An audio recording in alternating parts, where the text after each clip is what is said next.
Hello everybody, morning. Good morning Roshni. एक बार audio video confirm करो।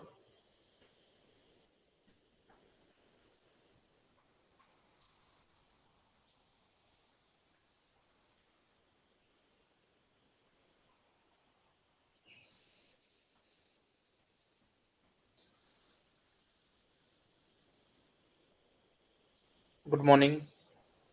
2 मिनट बाकी लोग का भी वेट कर लेते हैं, फिर क्लास को स्टार्ट करते हैं।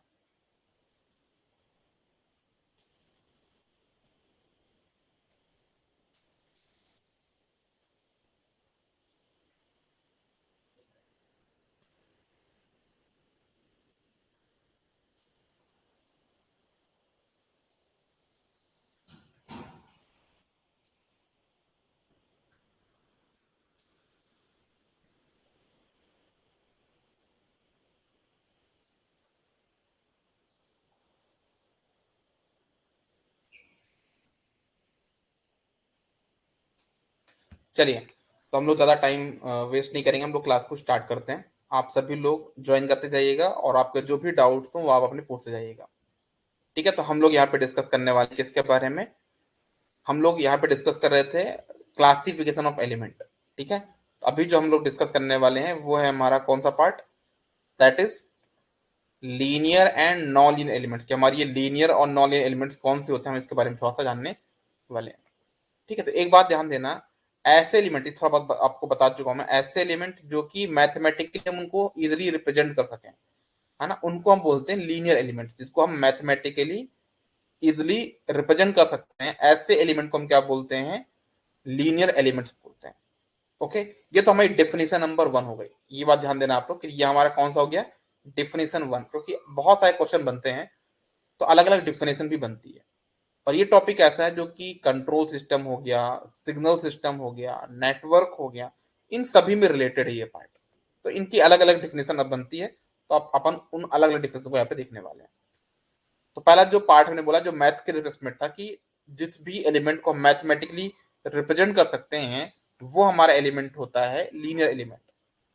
सेकेंड डेफिनेशन है कि ऐसे एलिमेंट जो कि ओम्स लॉ को फॉलो करते हैं। किसको फॉलो करते हैं? ओम्स लॉ को। V equals to I R, Q equal to C P और sign equals to L I, ये आपका ओम्स लॉ होता है। हालांकि अपन आगे चलकर डिस्कस भी करेंगे। जो भी इनको फॉलो करेगा उनको हम बोलते हैं आपका linear elements. Okay, good morning Dheeraj. Good morning Shivani. आप लोग टाइम पे ज्वाइन कर लिया करो, हम लोग ज्यादा मतलब टाइम वेस्ट नहीं, हम लोग का जो सीरीज है ना बहुत जल्दी कंप्लीट करना है अपन को, है ना। फिर हमको क्वेश्चन प्रैक्टिस पे भी आना है। मुझे ऐसा लगा कि पहले आप लोगों को पहले रिवीजन कराना चाहिए, देन आपको फिर क्वेश्चन प्रैक्टिस कराना चाहिए। इसलिए पहले मैं रिवीजन करा रहा हूँ, उसके बाद हम लोग क्वेश्चन प्रैक्टिस भी करेंगे। ठीक है, उसके नेक्स्ट चीज है कि ऐसे एलिमेंट जो सुपरपोजिशन प्रिंसिपल को फॉलो करते हैं, किस प्रिंसिपल को? सुपरपोजिशन प्रिंसिपल को फॉलो करते हैं, वो एलिमेंट मेरे कहते हैं लीनियर एलिमेंट्स। याद रखना सभी लोग, ऐसे एलिमेंट जो कि सुपरपोजिशन प्रिंसिपल को फॉलो करेंगे वो लीनियर एलिमेंट्स कहलाते हैं। अब बात आती है यहाँ पे कि सर आपने जो बताया ना यहाँ पे सुपरपोजिशन प्रिंसिपल, ये क्या होता है? जब आप लोग सिग्नल सिस्टम पढ़ो तो आप देखोगे कि वहां पे सुपरपोजिशन प्रिंसिपल नाम की एक चीज आती है। उसको हम दो पार्ट में डिवाइड करते हैं। वो प्रिंसिपल ऑटोमेटिकली दो पार्ट में डिवाइड होता है। पहला पार्ट होता है कौन सा? जिसको आप बोलते हैं एडिटिविटी, और दूसरा होता है होमोजेनिटी। तो हम ऐसे ही बोल सकते हैं कि ऐसे एलिमेंट जो कि एडिटिविटी और होमोजेनिटी दोनों को फॉलो करें वो हमारे लीनियर एलिमेंट्स कहलाते हैं। ऐसा भी स्टेटमेंट बन सकता है। जैसे मैंने आपको अभी 2 मिनट पहले बताया कि सुपरपोजिशन प्रिंसिपल को हम दो पार्ट में डिवाइड करते हैं। कौन कौन से पार्ट में बोला मैंने? पहला बताया मैंने आपको एडिटिविटी, और दूसरा बताया मैंने आपको यहाँ पे होमोजेनिटी। ठीक है, तो ये बात आप ध्यान में रखिएगा। तो क्या बोला मैंने? ऐसे एलिमेंट जो कि सुपर पोजिशन प्रिंसिपल को फॉलो करें या फिर एडिटिविटी या फिर होमोजेनिटी, इन दोनों को फॉलो करें, उनको हम क्या बोलते हैं? Linear elements. राइट, ओके, आगे बढ़ते हैं। अगर बात की जाए यहाँ पे नेक्स्ट डेफिनेशन की, तो हम ये बोलते हैं कि ऐसे एलिमेंट जिनकी जो इक्वेशन बनती है, इनकी जो इक्वेशन बनेगी, अगर हम उनको स्ट्रेट लाइन में फॉलो कर पा रहे हैं, अगर हम उनकी इक्वेशन को, उनकी जो इक्वेशन बनेगी, जिनका कर्व बनेगा, अगर हम उसको स्ट्रेट लाइन पे कर्व बना पा रहे हैं, then these elements are linear elements. मतलब उनको हमको इक्वेशन ऑफ स्ट्रेट लाइन को फॉलो करना चाहिए।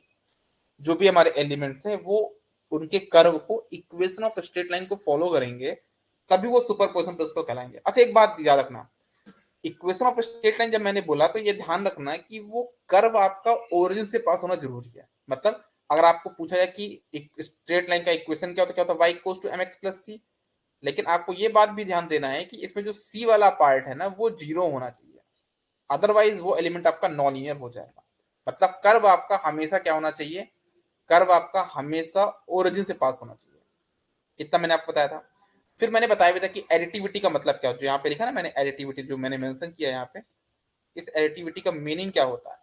तो आप ये समझ जाओ, जैसे मान लो कोई बॉक्स है, इस बॉक्स में कुछ ना कुछ काम कर रहा होगा, कोई सिस्टम होगा तो कुछ ना कुछ बॉक्स काम कर रहा होगा, राइट। और इसका काम क्या है, प्रॉपर्ली देखना, इसका काम क्या है कि अगर आप इसमें इनपुट दोगे ए, क्या दोगे आप इनपुट ए, तो साइन ए बाहर आएगा। अगर आप इसको इनपुट दोगे बी, तो क्या आउटपुट आएगा, साइन बी बाहर आएगा। लेकिन अब आपको क्या करना है, अब आपको करना है इन दोनों का कंबाइन इनपुट देना है। प्रॉपर्ली समझना मैं क्या बोलना चाह रहा हूं। अब आपको यहाँ पे क्या करना है, अब आपको करना है इन दोनों का कंबाइन, मतलब यहाँ पे आप इनपुट दोगे ए प्लस बी, जो आपने अलग अलग इनपुट दिया था ना उन दोनों का समेशन इनपुट दोगे। क्या दोगे, ए प्लस बी। और ए प्लस बी देने पे आपका आउटपुट यहाँ पे क्या आएगा, साइन ए प्लस बी, राइट। आपका जो आउटपुट यहाँ पे आएगा क्या आएगा, वो साइन ए प्लस बी, राइट। अब आपको ये बोलना है कि जो आपका इंडिविजुअल आउटपुट आया था, यहाँ पे पहले साइन ए आया था, यहाँ पे साइन बी आया था, तो क्या आपका साइन ए प्लस बी क्या साइन ए प्लस साइन बी के बराबर है। मतलब क्या साइन ए प्लस बी क्या ये बराबर है किसके, दो अलग अलग आउटपुट जो आए थे, क्या उन दोनों के बराबर है क्या, नहीं है ना। उसी को हम बोलते हैं कि ये हमारा नॉन लीनियर एलिमेंट है। जो साइन वाला बॉक्स है that is a non linear element. तो हमको ऐसे ही लीनियरिटी चेक करनी होती है, इसी को हम बोलते हैं एडिटिविटी। ये बात ध्यान में रखिएगा। सेम चीज यहाँ पे लीनियर के लिए चेक कर लेते हैं इस बॉक्स के लिए, जो डबलर सर्किट है। आपने 2 इनपुट दिया तो 4 आया, 3 दिया तो 6 आया, डबल करके दे रहा है। अब इन दोनों का कंबाइन इनपुट दोगे, क्या 2 + 3 5 हो गया, 5 2 10 आया। क्या 10 इन दोनों का सम के बराबर है, अगर बराबर आ रहा है मतलब जो डबलर सर्किट है वो लीनियर सर्किट है। सेम आप स्क्वायर का भी चेक कर सकते हो, 2 दिया तो 4 आया, 3 दिया तो 9 आया। इन दोनों का कंबाइन दिया तो 5 आया, इन दोनों का कंबाइन दिया तो 5 आया। तो 5 का स्क्वायर क्या है, 25। क्या 25 आपका इन दोनों के बराबर है, क्या सम के बराबर है क्या, नहीं है। मतलब ये आपका जो स्क्वायर सर्किट है वो एक नॉन लीनियर सर्किट है। ये बात आप लोग ध्यान में रखिएगा।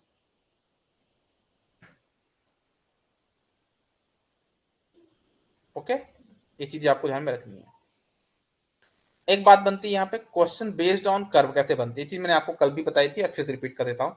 कर्व को हमेशा ओरिजिन से पास होना चाहिए लीनियर होने के लिए। तो ये ओरिजिन तो यहाँ पे, लेकिन ओरिजिन से पास हो रहा है क्या, नहीं होता, ये हो जाएगा नॉन लीनियर। ये ओरिजिन से पास हो रहा है और इक्वेशन ऑफ स्ट्रेट लाइन को फॉलो कर रहा है from minus infinity two plus infinity, that means this is a linear system, linear element.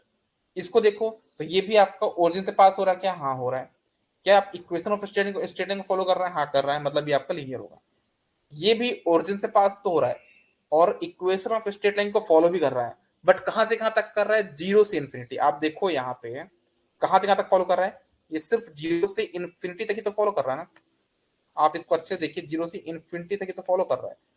Minus infinity से जीरो तक क्या फॉलो कर रहा है, क्या यहाँ पे नहीं कर रहा है, यहाँ पे फॉलो नहीं कर रहा है। इस वजह से ये आपका नॉन लीनियर बन जाएगा। इसकी बात की जाए तो अगेन ओरिजिन से पास हो रहा, बहुत अच्छी बात है। इक्वेशन ऑफ स्ट्रेट लाइन को फॉलो कर रहा है यहां से लेके यहां तक, लेकिन उसके बाद ये वाले रीजन में क्या फॉलो कर रहा है, क्या नहीं कर रहा है। उसके बाद ये वाले रीजन में फॉलो नहीं कर पा रहा है, इसकी वजह से इसको क्या बोलेंगे, नॉन लीनियर एलिमेंट। ओके, फिर इसकी बात की जाए तो ये तो आपको ओरिजिन से पास ही नहीं हुआ। जब ये ओरिजिन से पास ही नहीं हुआ तो क्या होगा, ये नॉन लीनियर होगा। आई होप आपको ये पॉइंट यहां तक क्लियर होगा सभी को। यहां तक पॉइंट सभी को क्लियर है, कंफर्म करो। ओके, चलो आगे बढ़ते हैं। अब देखना यहाँ पे मेन चीज स्टार्ट होगी। देखो कभी कभी क्या होता है ना कि आपको एक इक्वेशन दी जाती है ना, और एक क्वेश्चन एग्जाम में बनेगा, ये आप लिख के रख लीजिए। ये क्वेश्चन आपका सिग्नल सिस्टम, आप जो आपका एग्जाम होगा ना व्यापम सब इंजीनियर का, उसमें ये क्वेश्चन बनेगा यार, है ना। क्योंकि ये क्वेश्चन ऐसा है कि 2-3 सब्जेक्ट को टच कर रहा है, नेटवर्क को टच कर रहा है, सिग्नल सिस्टम को टच कर रहा है और नेटवर्क को भी टच कर रहा है। ठीक है, तो ये क्वेश्चन तो आपको अच्छे से पढ़ना पड़ेगा। अब देखना मैं बताता हूँ क्या है यहाँ पे। इसमें होता क्या है कि आपको एक इक्वेशन दे दी जाएगी और पूछे कि ये जो इक्वेशन है किसी लीनियर सिस्टम की है या लीनियर एलिमेंट की है या किसी नॉन लीनियर एलिमेंट की है। तो देखो एक काम करते हैं, मेरे पास मान लो एक्स टी को मैं मान लेता हूँ इनपुट और वाई टी को मान लेता हूँ आउटपुट। ठीक है, तो एक बात ध्यान देना कि आपके इनपुट पे और आउटपुट पे, मतलब एक्स टी पे और वाई टी पे कभी भी कोई भी ऑपरेशन नहीं होना चाहिए। ये बात आप लोग हमेशा ध्यान में रख लो। No operation should be performed on X T and Y T. आपके एक्स टी और वाई टी पे कोई भी ऑपरेशन परफॉर्म नहीं होना चाहिए। अगर परफॉर्मेंस हुआ उसमें, then that element will be called as non linear element. जैसे कि एक्स टी है, साइन इसमें लग गया तो साइन एक्स टी बन गया, मतलब यहां पे किसी भी इक्वेशन में अगर साइन एक्स टी आ गया मतलब वो नॉन लीनियर एलिमेंट होगा। Cos Y T non linear होगा। एक्स टी का स्क्वायर स्क्वायर हो गया मतलब उस पर ऑपरेशन हो चुका है, मतलब अब वो आपका क्या होगा, नॉन लीनियर होगा। अभी मैंने बताया कि जो कर्व बता रहा था कि आपका इनिशियल कंडीशन जीरो होना चाहिए, मतलब कर्व को आपको हमेशा ओरिजिन से पास होना चाहिए, मतलब इसमें कोई भी इनिशियल कंडीशन नहीं होनी चाहिए। जैसे आप लिखा ना 3, वो आपका नॉन लीनियर बना देगा, मतलब कभी भी कांस्टेंट वर्ड नहीं आना चाहिए ऐसा इक्वेशन में, कभी भी ऐसा कोई कांस्टेंट वर्ड नहीं आना चाहिए। अगर वो आता है मतलब आपका एलिमेंट वहां पे क्या हो जाएगा, नॉन लीनियर हो जाएगा। एक बात ध्यान देना, जैसे कि इनके मैंने कोफिशिएंट की बात करते हैं कि एक्स टी कोफिशिएंट क्या होना चाहिए, वाई टी कोफिशिएंट क्या होना चाहिए। अच्छा एक बात और, डिफरेंशियल टर्म अलाउड है ना, आपके इक्वेशन में डिफरेंशियल टर्म हो सकते हैं लेकिन उनका कोफिशिएंट क्या है उस पर चीजें डिपेंड करती है। जैसे एक्स टी का कोफिशिएंट वाई टी नहीं हो सकता, एक्स टी का कोफिशिएंट डिफरेंशियल टर्म नहीं हो सकता। मतलब इनके जो कोफिशिएंट है वो क्या क्या हो सकते हैं और क्या क्या नहीं हो सकते उसके बारे में मैंने यहाँ पे लिखा है। जैसे कि मैंने बताया है, यहाँ पे आप देख सकते हो इनके जो कोफिशिएंट है वो कांस्टेंट हो सकते हैं, 2 3 4 5 6 हो सकते हैं, कोई दिक्कत नहीं है। टाइम कंपोनेंट होता है टी स्क्वायर, टी की पावर 5, टी की पावर 10, 2t, ऐसा कुछ यहाँ पे कंपोनेंट हो सकता है, उससे हमको कोई दिक्कत नहीं है, वो चलेगा। लेकिन कभी भी ऐसा नहीं होना चाहिए कि वो फंक्शन ऑफ एक्स टी हो, मतलब एक्स टी के सामने क्या लिखा हो 5xt, नहीं चलेगा। एक्स टी के सामने D x T upon D T हो, वो नहीं चलेगा, है ना। तो ये चीजें यहाँ पे नहीं होनी चाहिए, मतलब एक्स टी और वाई टी का जो कोफिशिएंट है वो should not be a function of X T and Y T, वो एक्स टी और वाई टी का फंक्शन नहीं होना चाहिए। ये बात आपको ध्यान में रखनी है। क्लियर है चीज, बताओ फटाक से। ओके, तो ये चीज भी आपको यहाँ पे, सॉरी लेट हो गया, कोई बात नहीं छाया, कोई बात नहीं, अभी जस्ट इतना ही हमने स्टार्ट किया है। ठीक है, इसका रिकॉर्डिंग भी आपको मिल जाएगा, इसको मैं रिकॉर्डिंग को इवनिंग में यूट्यूब पे भी अपलोड कर देता हूँ, तो आप वहां से भी देख सकते हो, और लाइव आपका यहाँ पे चल रहा है तो आप इसको तो देख ही रहे। ठीक है, चलो आगे बढ़ते हैं। अब हम बात करते हैं यहाँ पे, कुछ क्वेश्चन हमारे सामने यहाँ पे दिए हुए हैं, हमको बताना है कि कौन सा लीनियर है कौन सा नॉन लीनियर है। ठीक है, चलो आ जाओ फटाक से। देखना, पहला क्वेश्चन है D Y upon D T, इसको देखो, डी वाई अपॉन डी, इससे कोई दिक्कत है क्या, इससे हमको कोई दिक्कत नहीं, ये टर्म हमारा लीनियर में ही कहलाता है, तो इससे हमको कोई दिक्कत नहीं है। जो ये वाला टर्म है इससे हमको कोई दिक्कत नहीं है। वाई टी का कोफिशिएंट क्या है 5, इससे हमको कोई दिक्कत नहीं, ये भी सही चलेगा क्योंकि वाई टी का कोफिशिएंट कांस्टेंट हो सकता है। यहाँ पे एक्स टी से हमको कोई दिक्कत नहीं है, लेकिन यहाँ पे क्या आ गया देखो जरा, यहाँ पे आ गया बेटा 2, मतलब यहाँ पे आ गई इनिशियल कंडीशन, और इनिशियल कंडीशन कभी भी नहीं होनी चाहिए। अगर होगा तो सिस्टम क्या बन जाएगा आपका, नॉन लीनियर। तो this element is non linear. I hope आपको क्लियर होगा। Again D Y upon D T यहाँ पे है, इसका कॉन्स्ट जो कोफिशिएंट वो क्या है 5, मतलब कांस्टेंट है, that means this is a linear element, मतलब ये वाला पार्ट जो लीनियर का पार्ट है। एक्स टी का कोफिशिएंट यहाँ पे क्या है 2t स्क्वायर चलेगा, टाइम कंपोनेंट से वो कोई दिक्कत नहीं है। यहाँ पे वाई टी है, तो ये इक्वेशन पूरी क्या होगी, लीनियर, इससे हमको कोई दिक्कत नहीं है। इसमें देखना, यहाँ पे क्या है D square Y upon D T square, ये क्या है मल्टीपल डिफरेंशिएशन भी चलेगा, कोई दिक्कत नहीं, ये भी चलेगा, है ना। मतलब मल्टीपल डिफरेंशिएशन चलेगा, ऐसा नहीं कि डी वाई डी टी का स्क्वायर किया मैंने, वो होता तो नॉन लीनियर हो जाता। लेकिन यहाँ पे डबल डिफरेंशिएशन, मल्टीपल डिफरेंशिएशन बोलते हैं इसको, तो ये चलेगा। वाई टी कोफिशिएंट क्या 2t क्यूब चलेगा, और यहाँ पे सिर्फ एक्स टी, तो ये भी चलेगा, मतलब ये अभी आपका हो जाएगा क्या, लीनियर एलिमेंट। ठीक है, आगे बात करें, यहाँ पे देखना D Y upon D T है, इसका स्क्वायर है, देखो डी वाई डी टी का स्क्वायर कर दिया, यहाँ का लफड़ा पड़ गया और ये आपका बन जाएगा नॉन लीनियर। ओके, अगेन बात करें साइन वाई टी, देखो वाई टी पे ऑपरेशन हो गया, तो ये साइन लग चुका तो ये बन जाएगा क्या नॉन लीनियर, क्योंकि ये टर्म आपका अलाउड नहीं है, ये टर्म आपका अलाउड नहीं है, इस वजह से बन जाएगा नॉन लीनियर। इसकी बात करें देखो यहाँ पे क्या हो गया, देखो यहाँ पे क्या dy अपॉन dt चलेगा, कोई दिक्कत नहीं इसमें, इसमें कोई दिक्कत नहीं। इसकी बात की जाए तो कुछ लोग बोले सर यहाँ पे टी स्क्वायर हो गया तो दिक्कत हो गई, तो नॉन लीनियर होना चाहिए, इसको आप लीनियर क्यों बोल रहे हो। अरे भाई देखो यहाँ पे टी स्क्वायर हुआ ना, एक्स टी स्क्वायर थोड़ी ना हुआ है। इनपुट और आउटपुट पे कोई ऑपरेशन हुआ क्या, नहीं हुआ। कहाँ पे ऑपरेशन हुआ, टाइम पे हुआ, टी स्क्वायर हुआ, तो वो तो चलेगा ना। टाइम पे हम ऑपरेशन कर सकते हैं, हमको उससे दिक्कत नहीं है। हमको दिक्कत किससे, हमको दिक्कत है एक्स टी और वाई टी पे कोई ऑपरेशन नहीं होना चाहिए। तो again this will be your linear system. एक बात सभी लोग फटाक से कंफर्म करो, क्या इतनी चीजें क्लियर है सभी को, क्या इतनी चीजें सबको क्लियर है, एक बार कंफर्म करो।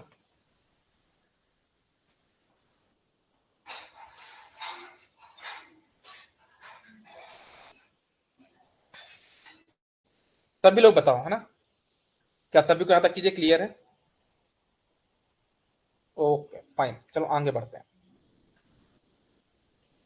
आगे बढ़ते हैं, ठीक है, और आगे चीजों डिस्कस करते हैं।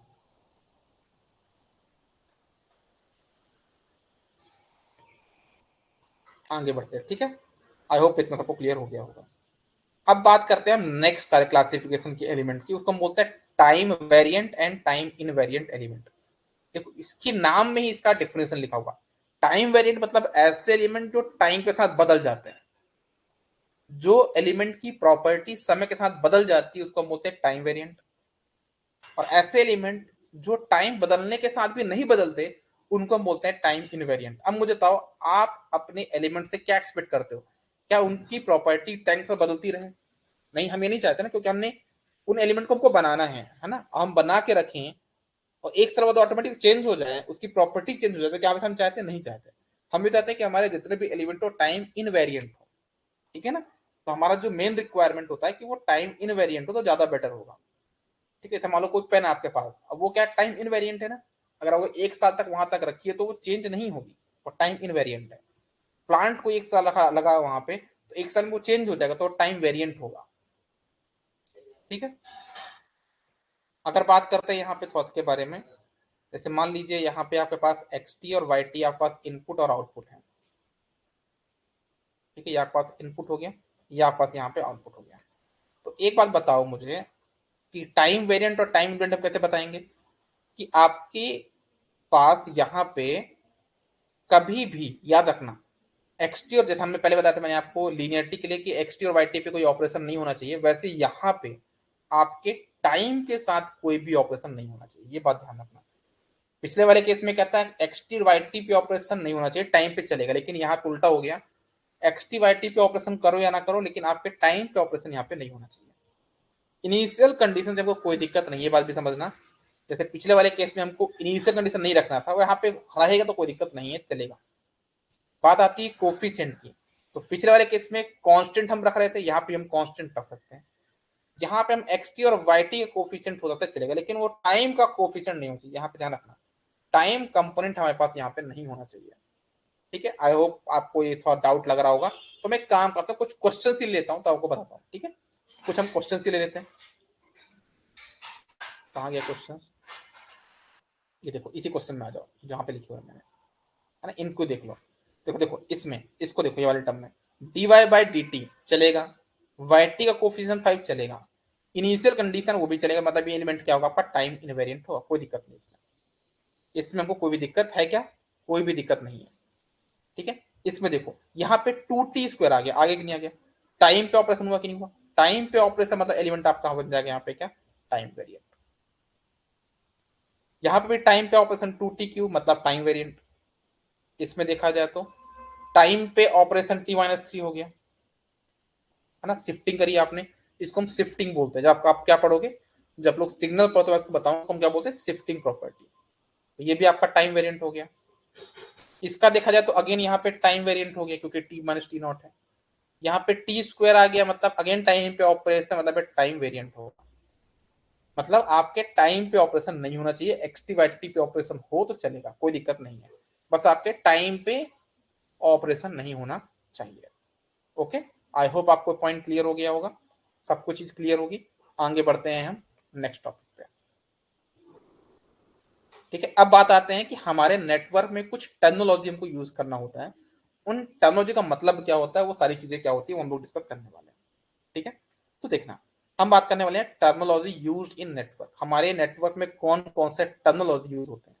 पहला है, ये मैंने क्या किया समझाने के लिए, मैंने एक नेटवर्क ले लिया, यहाँ पे नेटवर्क बोल सकते हो, सर्किट बोल सकते हो, सर्किट भी यहाँ पे। अब बात करते हैं कि इसमें सबसे पहले बात आती है नोड। नोड क्या होता है, बहुत से लोग बोलते हैं कि सर ये नोड है, वो नोड है, ये नोड है, वो नोड है, ये नोड नहीं है, वो नोड नहीं है, ऐसा बोलते हैं। पहले आपको डेफिनेशन पता होना चाहिए नोड क्या होता है। तो नोड वो होता है जहां पे भी आपके दो या दो से अधिक एलिमेंट आपस में मिलते हैं। जहां कहीं पे भी दो या दो से अधिक एलिमेंट आपस में मिलते हैं उसको हम बोलते हैं नोड। मतलब it is the interconnection of two और मोर एलिमेंट। जैसे कि मान लो ये एक रेजिस्टेंस है और एक वोल्टेज सोर्स है, यहाँ पे मिल रहे थे ना, उसको हम बोलेंगे नोड। ये एक रेजिस्टेंस है, ये एक रेजिस्टेंस है, यहाँ पे मिल रहे, इसको हम बोलेंगे नोड। ये एक रेजिस्टेंस है यहाँ पे और एक रेजिस्टेंस यहाँ पे, ये मिल रहे हैं, यहाँ पे क्या कहलाएगा, नोड कहलाएगा। आई होप आपको नोड तो क्लियर हो गया कि नोड होता क्या है। जहां पे भी दो या दो से अधिक एलिमेंट आपस में मिलते हैं, उस पॉइंट ऑफ इंटरकनेक्शन को हम बोलते हैं नोड। ठीक है, बात करते हैं अब हमारे पास कि नोड कितने टाइप के होते हैं। तो याद रखना, नोड हमारे हमारे पास दो टाइप के होते हैं।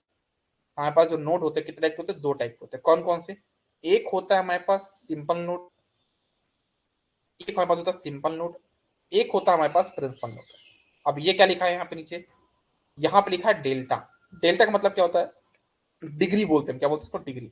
मतलब जैसे मान लीजिए फर्स्ट वाला नोड यहाँ पे, ये मेरे पास क्या फर्स्ट वाला नोड है, ठीक है, ये मेरे पास यहाँ पे क्या फर्स्ट वाला नोड है। तो फर्स्ट वाले नोड पे कितने ब्रांचेस कनेक्टेड हैं, इस नोड से कितनी ब्रांचेस कनेक्टेड, दो ब्रांचेस, एक ये वाली ब्रांच हो गई, एक ब्रांच ये हो गई, और दूसरी ब्रांच ये हो जाएगी, दूसरी ब्रांच आपकी ये हो जाएगी। तो ये दो ब्रांच यहाँ पे कनेक्टेड है, इसको हम क्या बोलेंगे कि इसकी डिग्री दो है। जिन भी नोड की डिग्री, मतलब डिग्री मतलब क्या होता है कि उस नोड पे कितने ब्रांचेस कनेक्टेड है, उसको हम उसकी डिग्री बोलते हैं। जैसे फर्स्ट वाला नोड है, इसके कितनी ब्रांचेस कनेक्टेड, दो ब्रांचेस कनेक्टेड है, तो इसको हम क्या बोलेंगे, इसकी डिग्री दो होगी। ठीक है, तो इसको हम बोलते हैं सिंपल नोड। जिन भी नोड की डिग्री दो होती है उनको हम बोलते हैं सिंपल नोड। क्या बोला मैंने उनको, उनको हम बोलते हैं सिंपल नोड। जिन भी नोड की डिग्री दो होगी, डेल्टा इसका दो होगा, उसको हम बोलते हैं सिंपल नोड। और जिन भी नोड की डिग्री दो से ज्यादा होगी उनको हम बोलते हैं प्रिंसिपल नोड। तो अब मेरा आपसे क्वेश्चन ये है, इस डायग्राम को प्रॉपरली आप लोग देख के बताओ कि इसमें तो आपको क्लियर टोटल 6 नोड है, इसमें तो आप सबको क्लियर कि 6 नोड है। अब मेरा आपसे क्वेश्चन ये है, इसमें सिंपल नोड कितने हैं और इसमें प्रिंसिपल नोड कितने हैं, ये आप लोग मुझे बताओ। इसमें कितने सिंपल नोड हैं और कितने प्रिंसिपल नोड है, ये आप लोग मुझे चेक करके बताओ इस क्वेश्चन में। इस क्वेश्चन में कितने सिंपल नोड हैं और कितने प्रिंसिपल नोड है, सभी लोग बताओ फटाक से।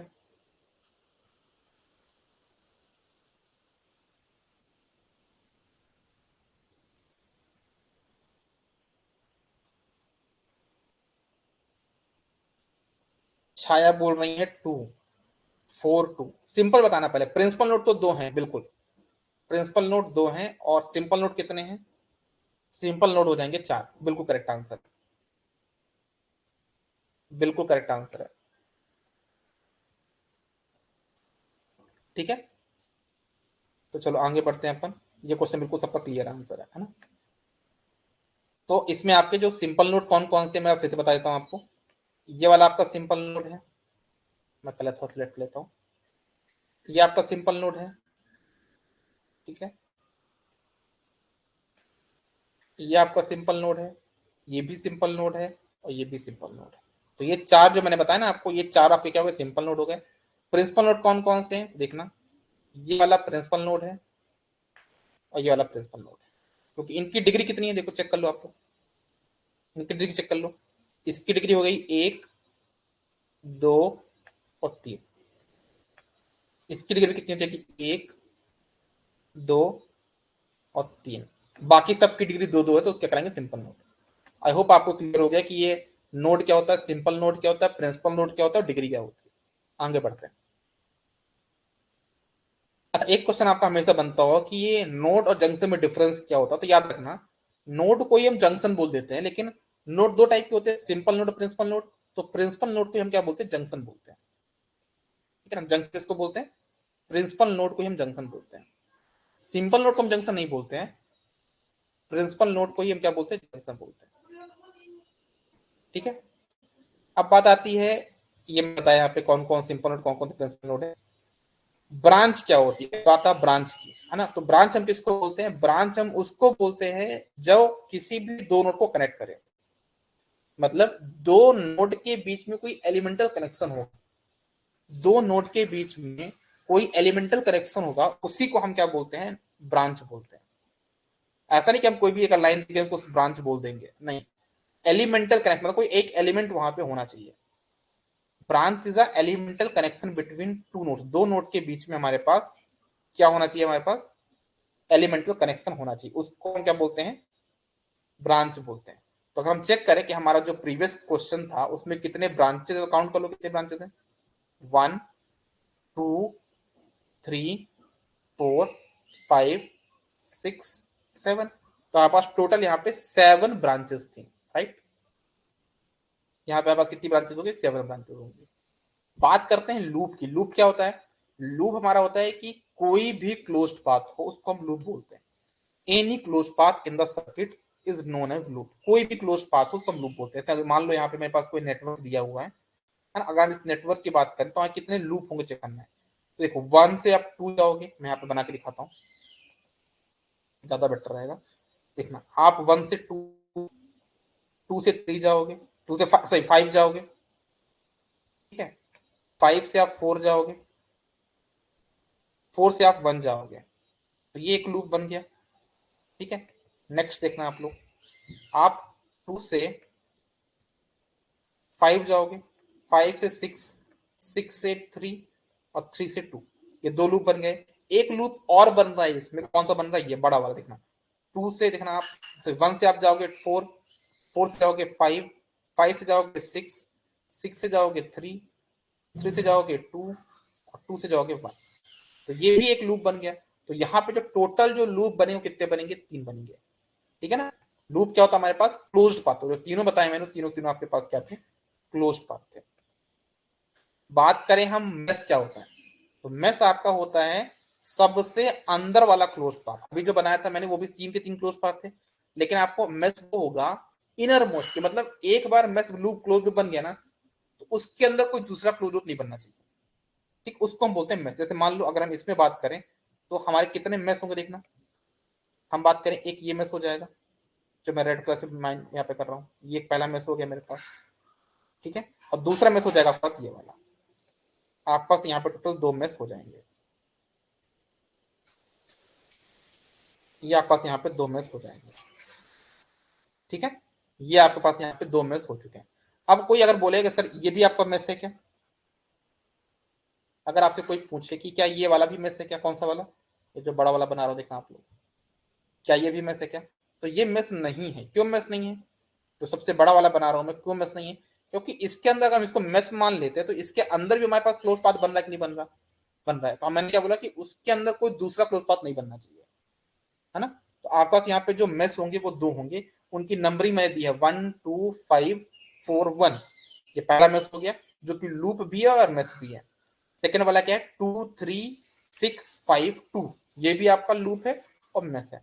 अच्छा एक बात और, अगर आपको कभी काउंट करना पड़े कि आपके पास कितने मेस हैं, कोई आपके पास नेटवर्क दिया होगा और आपसे पूछेंगे मेस काउंट करके बताओ, तो ऐसा नहीं कि आपको डायग्राम बना के प्लॉट करने लग जाओ। आपको करना क्या है, आपको सबसे अच्छा टेक्निक है, आपको क्या काउंट करना है, number of branches, number of node, इतना आपने काउंट कर लिया तो आप यहाँ पे मेस बता सकते कितने मेस होंगे। ठीक है ना, जैसे मान लीजिए, जैसे मान लीजिए आप ये देखिए कि आप पास मेस कितने होंगे, ब्रांचेस कितनी है आपके पास 7, ये चेक चेक कर चुके हो आप लोग, 7 ब्रांचेस हैं। नोट कितने थे, 6 देख सकते हो, तो 7 माइनस 6 प्लस कितना है 2, हमने अभी कैलकुलेट कर देखिए इसमें कितने मैच बन रहे थे, 2 मैच बन रहे थे। तो आप लोग डायरेक्टली फॉर्मूले के थ्रू बता सकते हो। फॉर्मूला क्या है, m equals to B minus N plus 1, B यहाँ पे क्या number of branches, N number of node, node मतलब दोनों नोड को काउंट करना है, सिंपल नोड भी और प्रिंसिपल नोड भी, प्लस 1। अच्छा एक चीज और याद रखना, ये फॉर्मूला और ये फॉर्मूला दोनों सेम ही है भाई, है ना, इनमें कोई डिफरेंस नहीं है, दोनों सेम फॉर्मूले ही है। तो लोग इसमें भी कंफ्यूज हो जाते हैं, दोनों फॉर्मूले सेम ही है। तो आप लोग को इसके लिए थोड़ा सा प्रिपेयर रहना पड़ेगा। क्लियर है चीज? लूप बिल्कुल 3 थे, बिल्कुल सही बोल रहे हो आप। लूप बिल्कुल 3 थे, बिल्कुल सही बोल रहे हैं। मैथ कितने होंगे? 2 होंगे। आगे बढ़ते हैं। आगे चल के एक क्वेश्चन आपको देखने को मिलेगा, मैथ एनालिसिस। तो मैथ ऐसे पूछा था कि कितने इक्वेशन बने क्वेश्चन को सॉल्व करने के लिए क्वेश्चन बनता है। तो एक बात ध्यान देना, वहां पे भी पूछा जाए ना कितने इक्वेशन बनेंगे सॉल्व करने क्वेश्चन को, तो बोलो कितना, B minus N plus one. कितना बनते हैं? B minus N plus one, ये आप बोलोगे। लेकिन कोई भी आपसे पूछ लिया गया है कि आपको कितनी इक्वेशंस लगेंगी नोडल थ्योरम सॉल्व करने के, तो क्या बोलोगे? NP minus one. क्या बोलोगे आप इसको? NP minus one. क्या बोलोगे? NP minus one. एनपी यहाँ पे क्या है? ये आपका प्रिंसिपल नोड है। अच्छा एक चीज और आपको बताओ, सबसे इंपॉर्टेंट बताता हूँ। किसी भी सर्किट में, किसी भी सर्किट में आपके पास नंबर ऑफ नोड्स अवेलेबल होंगे, ऑब्वियसली कुछ नंबर ऑफ नोड्स होंगे। उन सभी नोड की डिग्री का सम, उन सभी नोड की डिग्री का सम किसके बराबर होता है? वो आपके उस सर्किट में जितनी भी ब्रांचेस अवेलेबल हैं उसके डबल के बराबर होता है। मैं फिर रिपीट कर रहा हूं, किसी भी नेटवर्क में नंबर ऑफ नोड होंगे, तो उन सभी नोड की डिग्री का सम किसके बराबर होगा? उस सर्किट में जितनी भी ब्रांचेज अवेलेबल हैं उनके डबल के बराबर होगा। तो चलो एक काम करते हैं, प्रूफ करके देख लेते हैं। ठीक है, तो इसमें कितने नोड है मेरे पास? इसमें मेरे पास 6 नोड। इन सबकी डिग्री हम काउंट करते हैं। इसकी डिग्री कितनी है? 2। देखो 2 हो गए यहाँ पे। इसकी डिग्री कितनी है? 3, तो 3 लिख दिया अपन ने। इसकी डिग्री कितनी है? 2, तो 2 लिख दिया अपन ने। इसकी डिग्री कितनी है? 2, तो 2 लिख दिया अपन ने यहाँ पे। इसकी डिग्री कितनी है? 3, तो 3 लिख दिया। इसकी डिग्री कितनी है? 2, तो 2। इन सभी को अगर हम ऐड करें कितना आ जाएगा? 2 plus 3 5, 5 plus 2 7, 7 plus 2 9, 9 plus 3 12, 12 plus 2 14। तो ये आ गया यहाँ पे 14। यहाँ पे कितना आ जाएगा? 14। जब यहाँ पे ये 14 आ गया तो ये किसके बराबर है? ये आपका ट्वाइस ऑफ 7 के बराबर है कि नहीं है ना? क्योंकि इसमें ब्रांचेस कितनी थी? 7 थी, काउंट कर लो। 1 2 3 4 5 6 7। तो 7 टू जा 14। तो क्या बोला मैंने? इस सर्किट जो मैंने लिया यहाँ पे, इसके नोड की डिग्री का सम इनके सर्किट में जो ब्रांचेस के डबल के बराबर है कि नहीं है? आई होप आपको ये पॉइंट भी यहाँ पे क्लियर होगा, कोई दिक्कत इसमें नहीं होगी। अब क्वेश्चन आपके पास ऐसे भी आते हैं। कैसे क्वेश्चन आते हैं देखना। अब आपके पास क्वेश्चन ऐसे भी आते हैं कि कोई क्वेश्चन आपको दिया होगा, आपको काउंट करना है कि कितने सिंपल नोड है, कितने प्रिंसिपल नोड है, कितने मेश हैं, कितने ब्रांचेस हैं। सारी चीज आपको कैलकुलेट करनी होती है। तो चलो एक काम करते हैं, एक क्वेश्चन आपको करके दिखा देता हूँ। ये आपके सामने क्वेश्चन यहाँ पे दिया हुआ है, आपको बाकी चीजें काउंट करनी, कितने सिंपल और कितने प्रिंसिपल नोड। तो देखना, ये आपका सिंपल नोड हो जाएगा क्योंकि यहाँ पे ये एक एलिमेंट है, एक एलिमेंट ही है, तो ये आपका सिंपल नोड हो जाएगा। यहाँ पे रेजिस्टेंस है, यहाँ पे वोल्टेज सोर्स है, इनके बीच में एक सिंपल नोड हो जाएगा। ये एक रेजिस्टेंस है, यहाँ पे करंट सोर्स है, इनके बीच में क्या हो जाएगा? आपका सिंपल नोड। ये एक रेजिस्टेंस है, रेजिस्टेंस है, इनके बीच में एक सिंपल नोड हो जाएगा। यहाँ तक तो बात कहानी हो गई। अब बात करते हैं यहाँ पे, इसको देखो, इसकी डिग्री कितनी? 3। यहाँ पे वोल्टेज सोर्स है, रेजिस्टेंस रेजिस्टेंस, ये प्रिंसिपल नोड हो गया। अब इसको देखना, यहाँ पे कोई एलिमेंट है क्या? नहीं है ना। तो ये पूरा का पूरा आपका क्या कहलाएगा? नोड कहलाएगा। ये पूरा का पूरा यहाँ पे क्या कहलाएगा? नोड कहलाएगा। और इसकी डिग्री कितनी है? एक करंट सोर्स है, एक रेजिस्टेंस है, एक रेजिस्टेंस है, मतलब ये हो जाएगा प्रिंसिपल नोड NP2। तो अगर हम कैलकुलेट करें तो कितने सिंपल नोड है? 4 सिंपल नोड है। कितने प्रिंसिपल नोड है? 2 प्रिंसिपल नोड है। कितने में से आप कैलकुलेट करके भी देख सकते हो, B minus N plus one करके देख लोगे तो 2 आएगा, और आप डायरेक्टली भी देख सकते हो 2 बन रहे हैं यहाँ पे। ठीक है, ब्रांचेस कितनी है? 7 काउंट कर सकते हो आप यहाँ पे। कैसे करना है करके दिखाता हूँ आपको। देखिएगा ना, मैं करके दिखाता हूँ, आपको ज्यादा बेटर समझ में आएगा। ये आपका फर्स्ट हो गया, second, third, fourth, fifth, sixth, seven. अब ये आप इसको काउंट मत करना भाई, क्योंकि ये एलिमेंटल कनेक्शन नहीं बताया ना मैंने, ब्रांच क्या होता है? दो नोड के बीच में एलिमेंटल कनेक्शन को हम क्या बोलते हैं? ब्रांच बोलते हैं। तो ये आपका हो जाएगा यहाँ पे नोड। फिर बात करें यहाँ पे हम कि हमारे पास नंबर ऑफ केसल इक्वेशन कितनी होंगी। बताया मैंने np माइनस वन, मतलब 2 माइनस वन कितना हो जाएगा 1। नंबर ऑफ केवल इक्वेशन कितनी होंगी आपके पास? b minus n plus one, कितने ब्रांचेस? 7 ब्रांचेस हैं। 6 आपके पास ये है, तो 7 माइनस 6 प्लस 1 कितना हो जाएगा? 2। डेल आई मतलब क्या? आपका अगेन वही काम करना है क्या? किसी भी सर्किट में उनके नोड की डिग्रियों का सम किसके बराबर होगा? ट्वाइस ऑफ ब्रांचेस के बराबर होगा। तो हम क्या करते हैं, अगर हम डिग्री का सम करें कितना हो जाएगा? सब सम करके, जैसे मान लीजिए कितने प्रिंसिपल लोड आपके पास, कितने सिंपल लोड है? 4 सिंपल लोड, उनकी डिग्री 2 ही होगी, तो 4 इंटू 2 लिख दिया मैंने यहाँ पे। और दोनों प्रिंसिपल लोड 3 प्लस 3 कितना हो जाएगा यहाँ पे? 14। तो ट्वाइस इंटू 7 आपका आंसर यहाँ पे आ जाएगा। तो चेक कर लीजिएगा, ये भी आप यहाँ पे कर सकते हैं, बहुत ईजी पार्ट है ये तो। ठीक है ना? ये वाला क्वेश्चन बन जाएगा क्या आप लोगों से? ये simple node principal node count करते बन जाएगा ना? कोई बड़ा टास्क नहीं, बहुत सिंपल टास्क था ये तो। ठीक है ना? बहुत सिंपल टास्क था, कोई बड़ा टास्क इसमें नहीं था। आप लोग बहुत इजीली इसको कर सकते हो ना? चलो आगे बढ़ते हैं यार अपन, है ना? अपन आगे बढ़ते हैं और कुछ नई चीजें डिस्कस करते हैं। ठीक है? आई होप आप लोग से क्वेश्चन बन जाएंगे, कोई ज्यादा बड़ा टास्क नहीं था, बहुत सिंपल क्वेश्चन थे ना? ऐसे क्वेश्चन आप लोग इजिली कर लोगे। एक चीज यहाँ पे आपको जो कंक्लूजन समझनी है, वो कंक्लूजन एक बात समझ लो कि कोई भी आपके पास पैसिव एलिमेंट है, आपके पास कोई भी पैसिव एलिमेंट मतलब क्या, जैसे आर एल सी सब क्या पैसिव एलिमेंट होते हैं। अगर कोई भी पैसिव एलिमेंट आपके किसके पैरेलल में है? शॉर्ट सर्किट के पैरेलल में। कोई भी पैसिव एलिमेंट अगर आपके पास है और वो किसके पैरेलल में है? शॉर्ट सर्किट के पैरेलल में है, तो वो उस पैसिव एलिमेंट का कोई भी इंपॉर्टेंस नहीं रह जाता, है ना? क्योंकि पूरी की पूरी करंट कहां से जाती है? आपके शॉर्ट सर्किट से। तो आपका जो शॉर्ट सर्किट होगा वो आपका डीएक्टिवेट, मतलब जो आपका पैसिव एलिमेंट होगा वो डीएक्टिवेट हो जाएगा, कोई इंपॉर्टेंस नहीं होगा। सिमिलरली कोई भी पैसिव एलिमेंट अगर आपका ओपन सर्किट के सीरीज में, क्या बोला मैंने? कोई भी पैसिव एलिमेंट आपका किसके सीरीज में है? ओपन सर्किट के सीरीज में है, तो वो पैसिव एलिमेंट आपका डीएक्टिवेट हो जाएगा। मतलब शॉर्ट सर्किट के पैरेलल वाली चीज डीएक्टिवेट होती है और ओपन सर्किट की सीरीज वाली चीज डीएक्टिवेट होती है। ये चीज आपको ध्यान में रखना है। ठीक है? ये चीज आपको यहाँ पे ध्यान में रखना है। ओके, ये क्वेश्चन आप लोग देख लीजिएगा, मैं आपको नोट्स प्रोवाइड कर दूंगा टेलीग्राम पे, तो आप देख सकते हो, लेकिन इतना इंपॉर्टेंट नहीं है। ठीक है? मैं तो अभी आपको रिवीजन पर्पज से कर रहा हूँ, तो जितनी चीजें इंपॉर्टेंट वही चीज करा रहा हूँ। अच्छा एक बात ध्यान देना, ओम्स लॉ पे ये बहुत क्वेश्चन ज्यादा बनते हैं यहाँ पे। पहला क्वेश्चन बनता है कि ओम्स लॉ के लिए कंडीशन क्या है? अगर हमको ओम्स लॉ लिखो तो उसके लिए कंडीशन क्या होंगी, ये हमको पहले बताना है। तो कंडीशन पहली चीज तो ये कि आपका टेम्परेचर हमेशा कांस्टेंट होना चाहिए।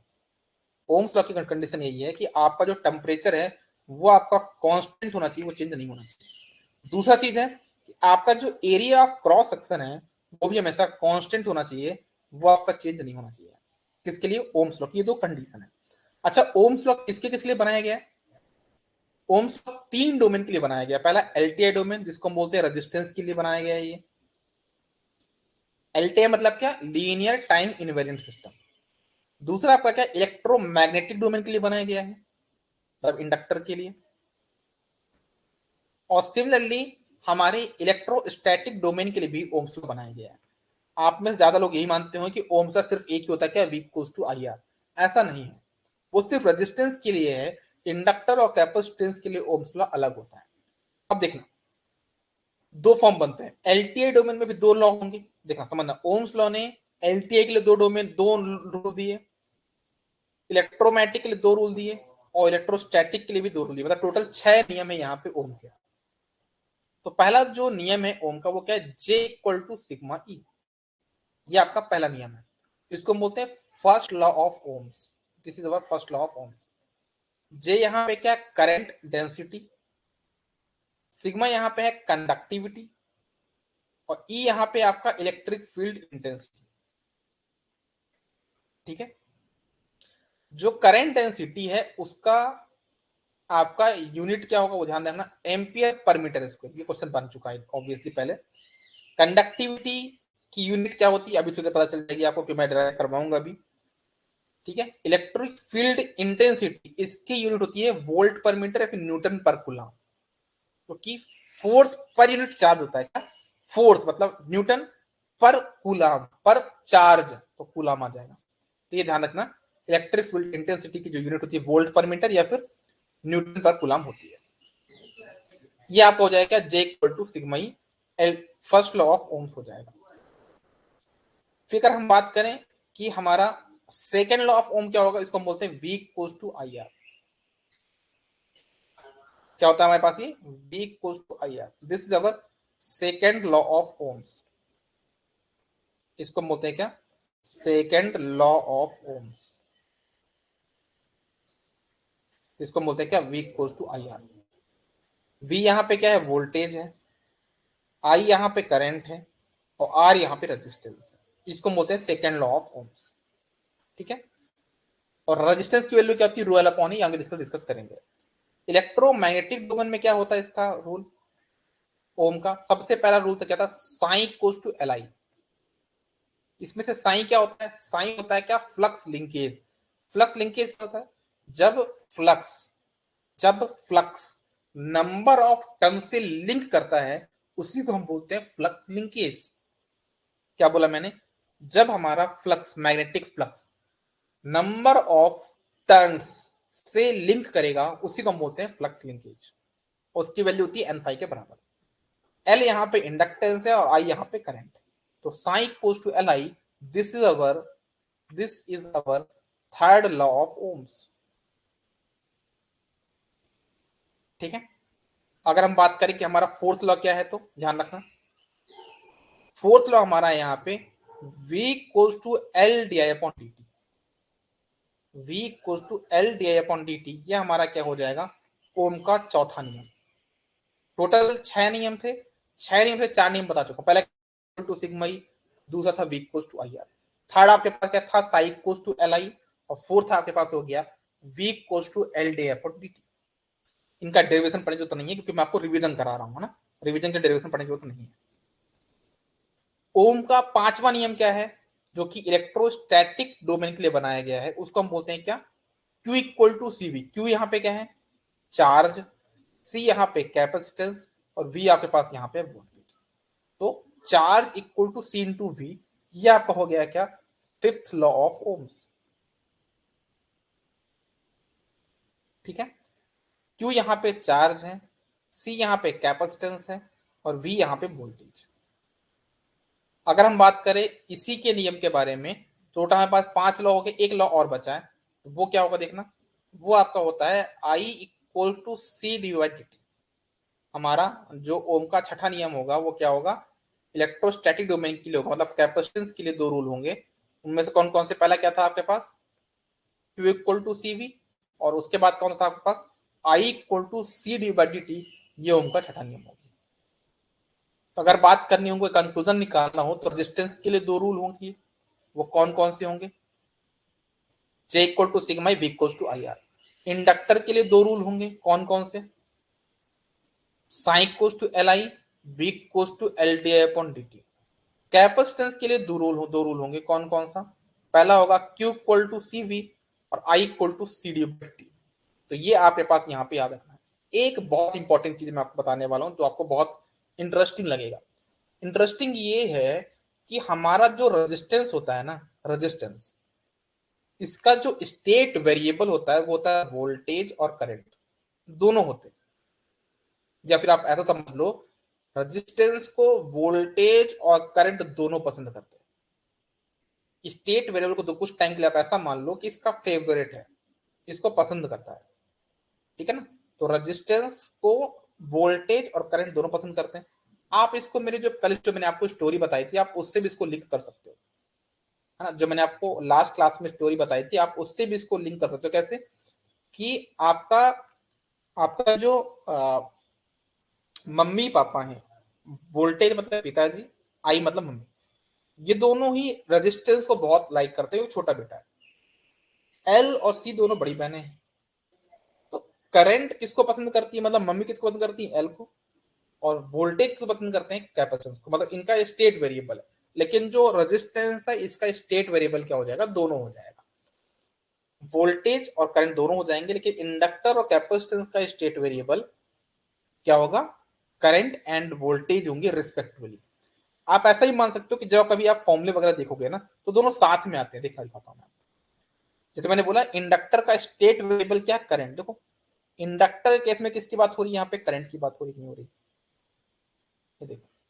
कैपेसिटेंस का स्टेट वेरिएबल क्या है, वोल्टेज। तो वोल्टेज की बात हो रही है, देखो वोल्टेज की बात हो रही है।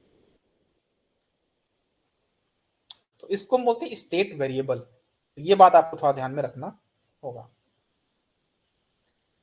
यहाँ पे कुछ अगर हम बात करें कि इनकी यूनिट क्या क्या होती है, तो ऑब्वियसली आपको पता है रेजिस्टेंस का ओम होता है, वोल्टेज का वी होता है, करंट का आई होता है, इंडक्टर का एल होता है ना, ये सॉरी एम्पियर, हेनरी, फेरेड, है ना।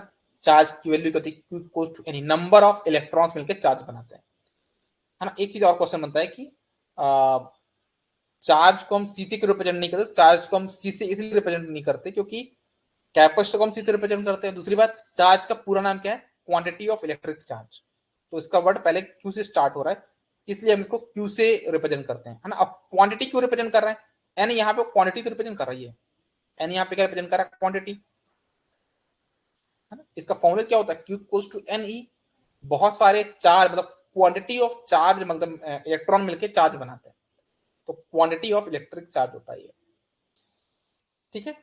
करंट को हम किससे बोलते हैं, आई से, क्योंकि इसका नाम क्या होता है, इंटेंसिटी ऑफ इलेक्ट्रिक करंट होता है। ये बेसिक चीजें हो गई, आई थिंक आपको चीज क्लियर होगी। चलो अब बात करते हैं वोल्टेज क्या होता है। देखना वोल्टेज क्या होता है, आप ये समझो कि जैसे मान लो कोई एक एलिमेंट है, कोई बॉक्स है, कुछ भी, इसमें नंबर ऑफ चार्जेस यहाँ पे अवेलेबल है, यहाँ पे नंबर ऑफ चार्जेस यहाँ पे रखी हुई है। आप इसको किसी बैटरी से कनेक्ट कर रहे हो, इसमें नंबर ऑफ इलेक्ट्रॉन्स पहले थे जो कि रुके हुए हैं, फ्री इलेक्ट्रॉन्स यहाँ पे हैं। जैसे आप इसको बैटरी से कनेक्ट करोगे, तो यहाँ पे इलेक्ट्रॉन में क्या चार्ज होता है, निगेटिव। इसमें क्या चार्ज है, निगेटिव। तो निगेटिव निगेटिव में होता है रिपल्सन। तो जो यहाँ पे इलेक्ट्रॉन्स बैठे रहे होंगे वो भागेंगे यहाँ से, क्योंकि यहाँ पे निगेटिव चार्ज है। तो निगेटिव चार्ज से डर के भागेंगे, तो वहां पे कोलाइड करते हुए इधर की तरफ भागेंगे। कहां पे जाएंगे, इधर भागेंगे। तो जब इधर भागेंगे तो होगा क्या, कि यहाँ पे जब देखो कोई भी चीज एक जगह से दूसरी जगह मूव हो रही है, कोई भी चीज एक पॉइंट से दूसरे पॉइंट मूव कर रही है, मतलब उसमें कुछ ना कुछ वर्क डन हो रहा है।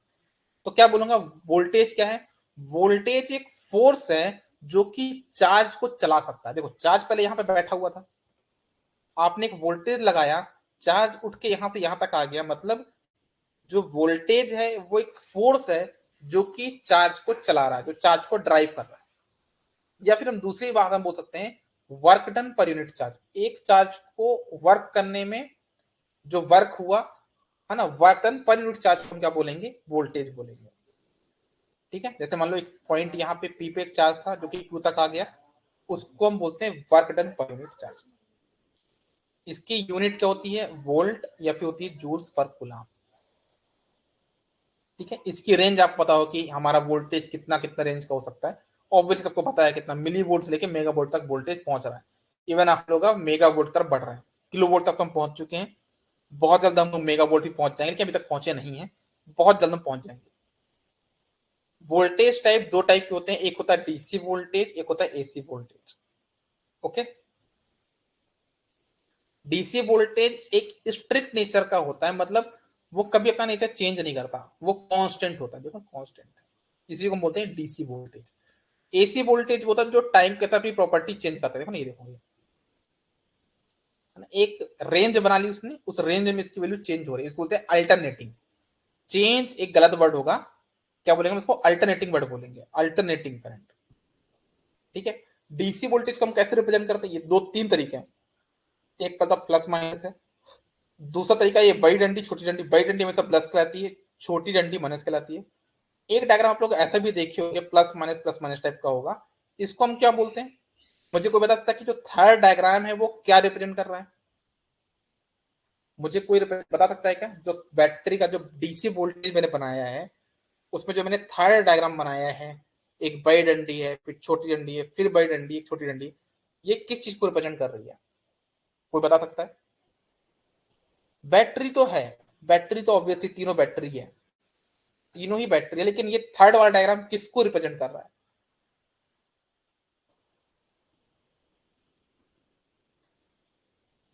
थर्ड वाला डायग्राम किसको रिप्रेजेंट कर रहा है, सभी लोग बताओ।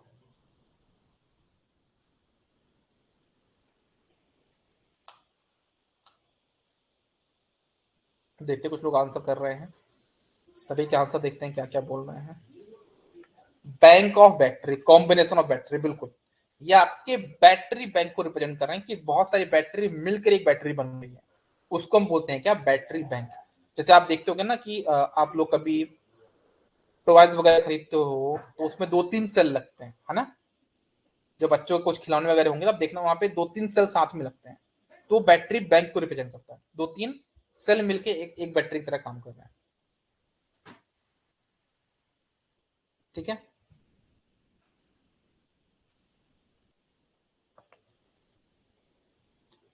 ओके। बात करते हैं यहाँ पे हम किसकी, एसी करंट की, एसी वोल्टेज की। एसी वोल्टेज यहाँ पे क्या होगा, अल्टरनेटिंग होता है, ये तो आपको ऑब्वियसली पता है। इसको हम कैसे रिप्रेजेंट करते हैं, ऐसे कुछ देखा यहाँ पे साइन का कुछ सिंबल बना होगा बीच में, ऐसा या फिर ऐसा।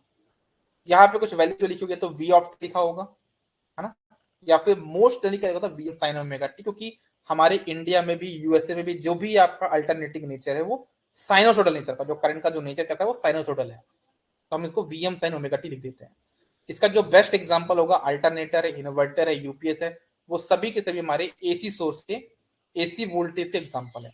डीसी वोल्टेज एग्जांपल कौन कौन से है, battery, cell, solar panel, DC generator, ये सारे किसके एग्जांपल हैं, डीसी वोल्टेज के एग्जांपल हैं। तो आई थिंक आपको इतना चीजें क्लियर होगी। हमने आज की क्लास में जो वोल्टेज के बारे में पूरा डिस्कस कर लिया। आई थिंक जो कल नेक्स्ट क्लास हमारी होगी उसमें हम लोग क्या करेंगे, पूरा जो बेसिक वाला पार्ट है ऑलमोस्ट कंबाइन कवर अप कर लेंगे, और हम लोग मूव कर जाएंगे क्वेश्चंस पे, जो हमारे कुछ स्टैंडर्ड क्वेश्चंस है उनको डिस्कस कर लेंगे। ठीक है, तो हमारा जो टारगेट होगा कि ऑलमोस्ट 7 to 8 डेज में हमको ये पूरा पार्ट कंप्लीट करना है, 7 डेज में हमको पूरा नेटवर्क कंप्लीट करना है, और फिर इसके क्वेश्चन भी सॉल्व करेंगे जो कि हम लोग यूट्यूब पे करेंगे। अभी मैं आपको एक तरह से रिवीजन करा रहा हूँ, फिर मैं इनके जो इंपॉर्टेंट क्वेश्चन होंगे वो आपको यूट्यूब पे करा दूंगा। आज के लिए बस इतना ही। आप लोग इस सीरीज को ज्यादा से ज्यादा शेयर करिए, अपने दोस्तों को ज्यादा ज्यादा बताइए, ठीक है, जिससे ज्यादा ज्यादा लोग जुड़ सकें। और जब ज्यादा लोग ऐड होंगे तो हम लोग इस सीरीज को और ज्यादा थोड़ा सा टाइम देंगे, और बाकी सब्जेक्ट भी हम लोग जल्दी जल्दी स्टार्ट करेंगे। ठीक है, चलिए मिलते हैं अपन नेक्स्ट क्लास में। Bye bye, take care, good day, all the best.